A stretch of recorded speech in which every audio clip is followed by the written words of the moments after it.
Не, видите, ако се прочита или ако се преслуша од почеток до крај, мојата изјава, таа завршува со имаше дополнително прашање од страна на ваша колешка, дека резолутно, нели, кога никому не одговара некоја промена на паритетот на денарот во однос на еврото во економијата, тоа е апсолвирано затворено прашање и јас својата изјава ја завршив, некои, речем, од печатените портали медиуми ја пренесува до крај, дека ова како апсолвирано прашање ќе трае се до да се надеваме, да речеме, приемот на Република Македонија во Европската унија и на тој начин ние ќе се бориме да го воведеме еврото, задоволувајќи ги критериумите, нели, кои што се потребни како национална валута. Видите, што значи тоа 9% апреција и како да се надомести? Не, сега ќе ви кажам.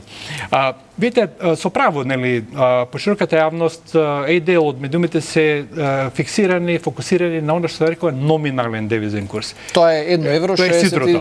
Тоа е сидрото, 61,5 или 61,6 и така натаму и така натаму. Но од друга страна, има една категорија што се нарекува реален девизен курс, каде што кој што е детерминиран од номиналниот, ама и од односот на цените, движењата на цените кај нас и цените кај најважните трговски партнери. Значи кај трговските партнери. И сега, секогаш кога имате, како што ние имавме, ево да се држиме на оние 9% во однос на еврото, нели, во однос на еврозоната, ние имаме трговски партнери кои што не влегуваат во еврозона, членки на Европска унија кои што немаат воведено евро, како што беше, да речеме, Бугарија, членки кои што се наши важни трговски партнери, како што Србија и Косово, кои што не се членки на Европската унија, и тоа е различно, но да се фокусираме на еврозоната. Ако во изминатите 2,5-3 години ние сме имале двојно повисока стапка на инфлација. Тоа е факт. Од она во еврозоната, тоа се акумулира во она што го нарекуваме реална апреција. Вие станувате поскапи. Значи, ние нашата валута станува поскапа? Да, посилна, појака. Посилна, појака.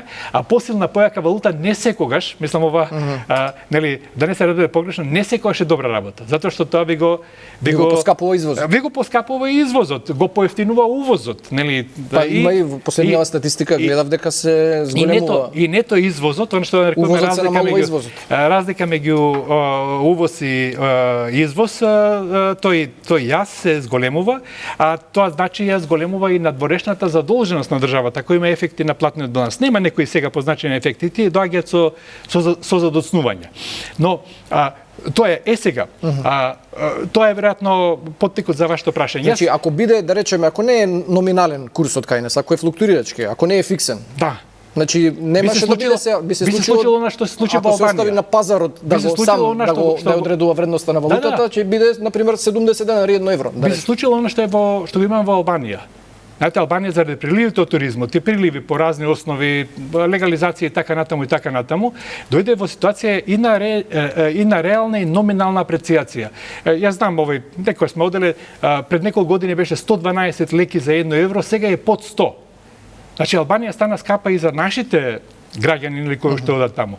Знаете зошто не е тоа добро, Гоце? Тоа не е добро затоа што другите сектори, на некој начин, кои што треба да се развиваат како извозни сектори, на тој начин тоа има овој ефект, има и име во економијата, се нарекува холандска болест, нели?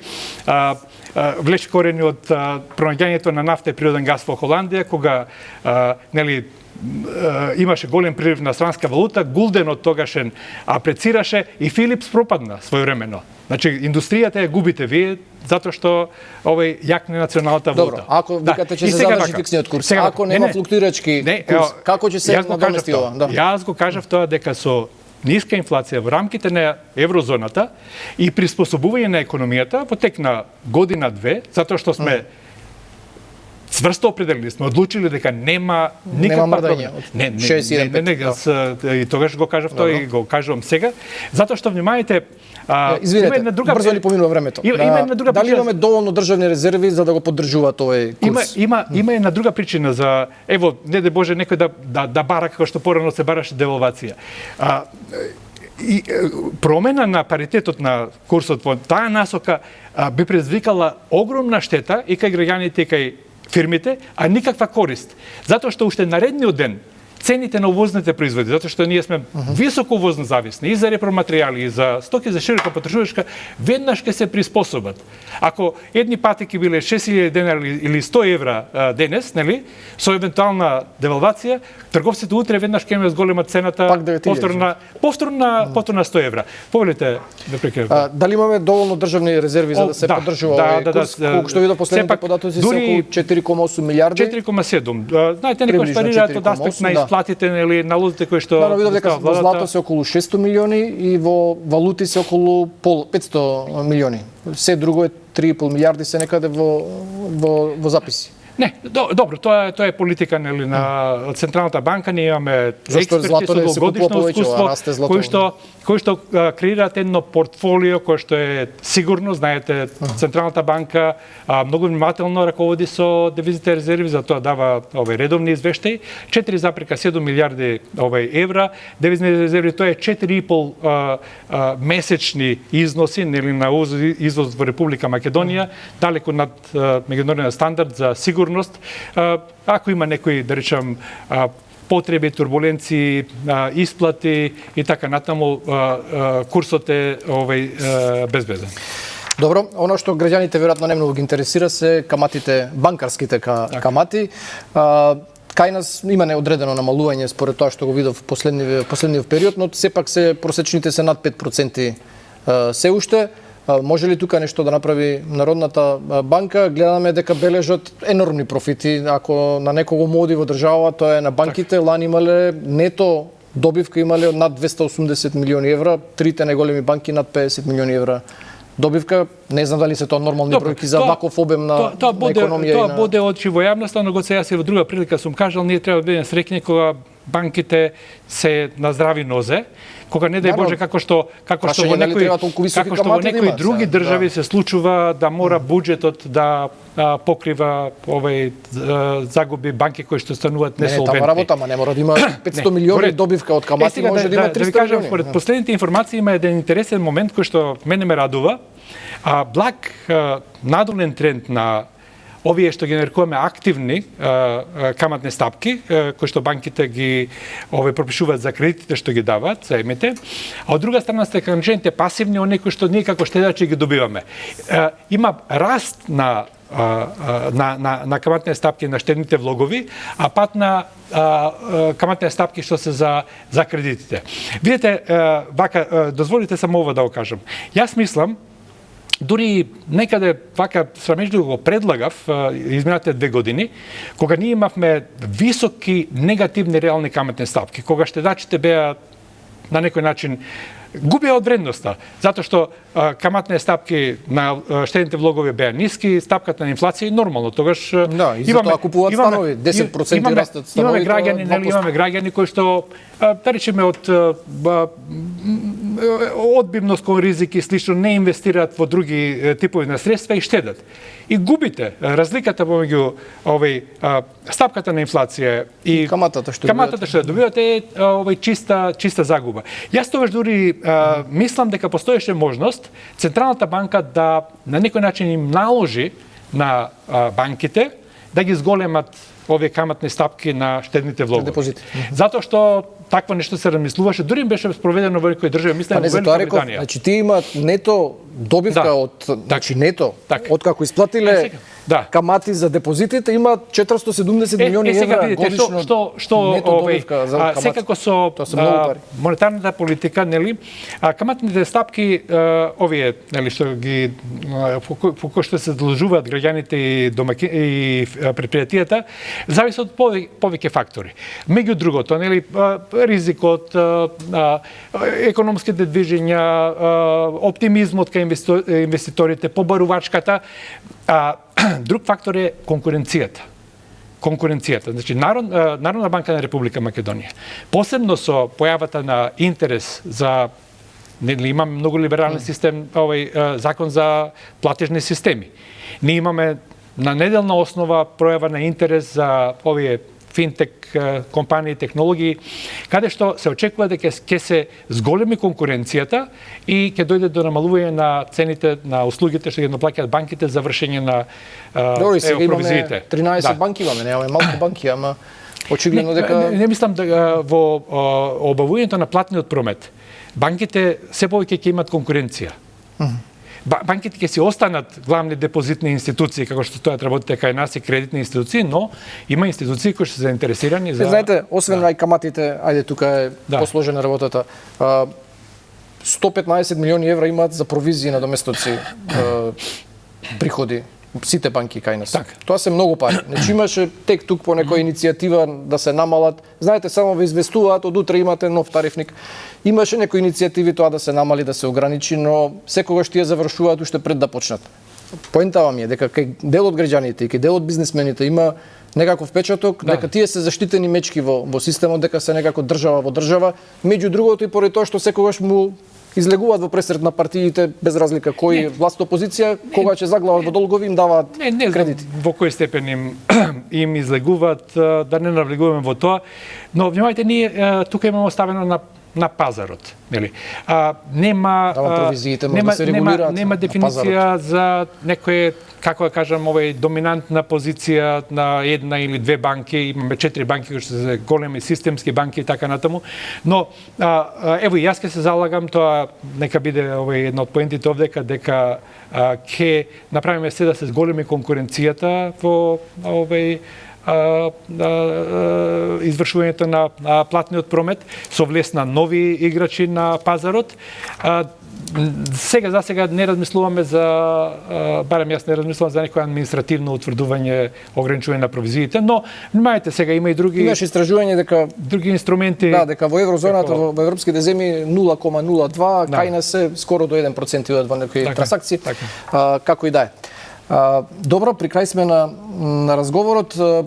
Имаме можеби скапи банки, ама имаме стабилен банкарски систем. Тоа е една од позитивните работи, ги стакнавте и вие. Високо капитализиран. Да, имавме еден инцидент овие години за време на мандатот на Бежовска, пропаѓањето на Евростандард банка се случи ненадејно, беше шок за штедачите. Верувам дека голем дел од нив се веќе обештетени, но има ли некоја друга банка што е во некаков ризик? Може ли да ни се случи за време на вашиот мандат нешто слично? Немало или треба да се превенира, извинете.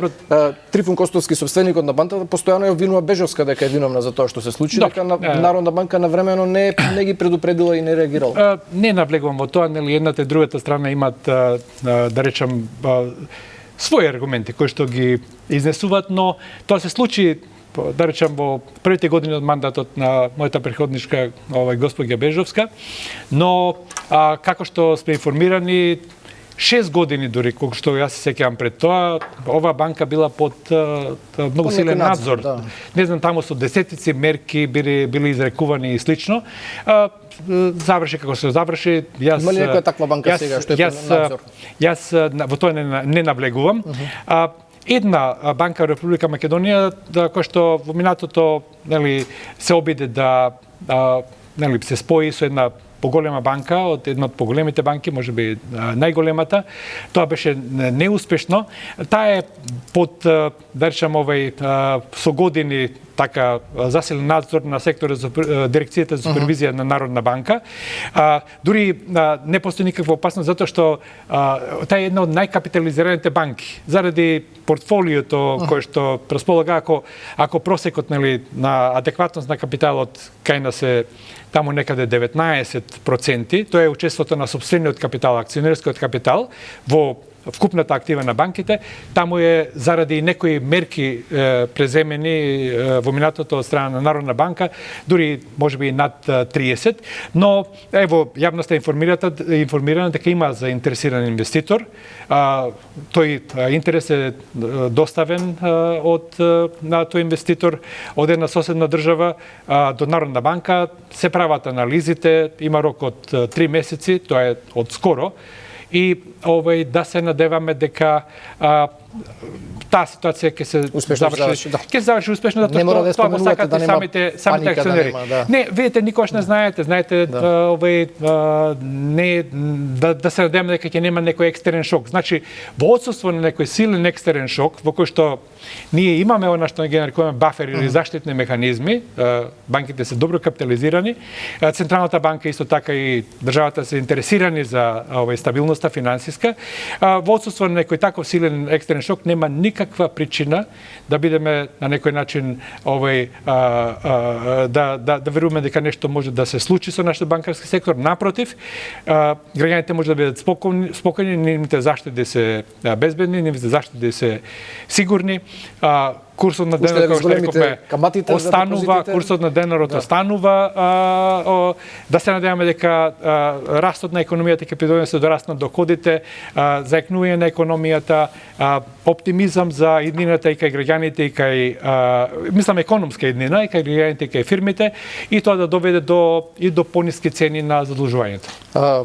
Трамп кога дојде на функција најави дека во иднина државните резерви на САД ќе има и биткоини и вакви криптовалути. Дали вие размислувате за вакво нешто во вашето портфолио во Народна банка? Една од колумните бевте прилично скептички. Видите, господинот Трамп, ако знаете дека само неколку месеци пред таа изјава го нарече биткоин како скем, нели тоа дека обична измама. Потоа отиде да бара гласови од таа, да речем, заедница во Лас Вегас на годишна конференција и вети дека Соединетите американски држави ќе бидат криптоглавен град на светот. Тоа не може да се реализира затоа што никој не размислува едно такво средство, нели, високо ризично, волатилно, да влезе во резервите на Соединетите американски држави. Тие располагаат со одредена количина на биткоин, ама тие се запленети од поразни, нели, основи. Сега има нешто што да разјасниме за јавноста. Има една друга категорија стабилни, да речеме, монети и валути, stable coins е англискиот назив, каде што сега се врзуваат за некоја валута или некој средство. Ко тетерот што е со долар. Да, тетерот, макар што и таму, како што знаете, имаше големи скандали. Сега да не навлегуваме во тоа, имаме една интересна ситуација, стилот на, да речем, практикување на власта на господинот Трамп. Знаеме, нели, едно денес, друго утре, тоа се гледа и во царините, но внимајте, сега она што се случува во Соединетите американски држави, да речем, во никој случај не било прифатливо за нас.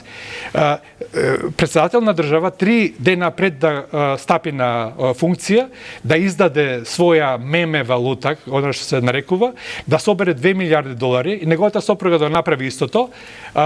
Меланија криптовалутата да падне вредноста за 90% и внимајте, многу е длабоко прашање. Сите тие што инвестирале, што им позајмиле, што им дале пари на господинот Трамп и на неговата сопруга, беа повикани, најголемите беа повикани на заедничка вечера скоро. Тоа е купување на влијание. И ова е многу деликатно прашање во САД по кое што јавноста е поделена.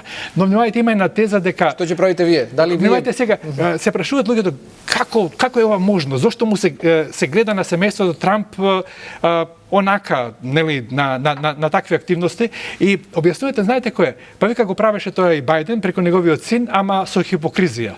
Луѓето повеќе се толерантни кон, да речем, богатење во тој случај, одошто кон лажење, нели, на јавноста, но тоа е нивна, нели, внатрешна работа. Сега ние како Народна банка, нели, сепак ние сме одговорни за националната валута денарот, за кој што, нели, гарантираме за неговата стабилност. И исто така, да речем, неколку години со ред се подготовките кои што траат со голема внимателност, со стручна помош од надвор за дигитална валута, дигитален денар. Знаете, не оди тоа така брзо. А прашањето околу криптосредствата бара повторно, нели, анализа околу нивната регулација, и тоа не е само прашање на Народна банка, туку е и на влада на Република Македонија, во кој степен, да речем, би можело да одиме кон регулација и каква регулација, и од тоа во моментов јас не сум подготвен да навлегувам. Важно нема да купувате биткоини за државните резерви? Тама работа. Мислам, имаме само еден случај во светот, Ел Салвадор, кој што беше публициран и со ентузијазам прифатен од нашите биткоин ентузијасти, кој што заврши како катастрофа. Да речем, тоа е единствената земја која што го прогласи, им додели по некаде $10-30 во биткоини на граѓаните и оценете како голем неуспех. За жал, тие не се криптовалути, тоа се криптосредства. Да е валута, треба да се пари, да ги врши функциите на средство за плаќање, средство на чување на вредноста, разменско средство. Ништо тоа. Знаете што е од каде е мојот вака скептичен став? Затоа што се очекуваше, кога беше воведен биткоин од 2009 година, како што знаете, знаеме. Се очекуваше дека тоа ќе биде децентрализирано средство надвор од државата, од државни институции, нели либерализирано, а сега дојдовме во ситуација тие да бараат спас, односно поддршка во државни институции. Тоа е нешто што не можам да разберам. Да се надеваме, нели, дека ова не значи, нели, дека да оставиме со времето сега. Да оставиме, нели, да оставиме секој кој што, да речем, возрастни граѓани си имаат своje право на одлучување, но Народна банка како вие држите се до злато и до девизи, да. И во минатото, нели, и во минатото и сега укажувала преку овие, да речем, напори и активности за финансиска писменост или едукација, да ги посочи, подучи одредени слоеви на граѓани на кои што им е потребно за ризиците кои што ги носат нивни одлуки, или кои добро, се суверени. Сега им се исплати над 100.000 евра еден биткоин. Не знам како ќе заврши, ама за сега им се исплати. Господин Славевски, благодарам за овој разговор и благодарам што го прифативте овој интервју. Рековте гувернер сте, не знам дали ќе имаме кога ќе имаме следна прилика, се надевам дека ќе имаме. Ке читам тогаш. Да, благодарам. Се шегувам. Почитувани, ви благодарам што бевте и овој четврток со само интервју и со Канал 5. Се разбира, останете со нашите програми. Довидување.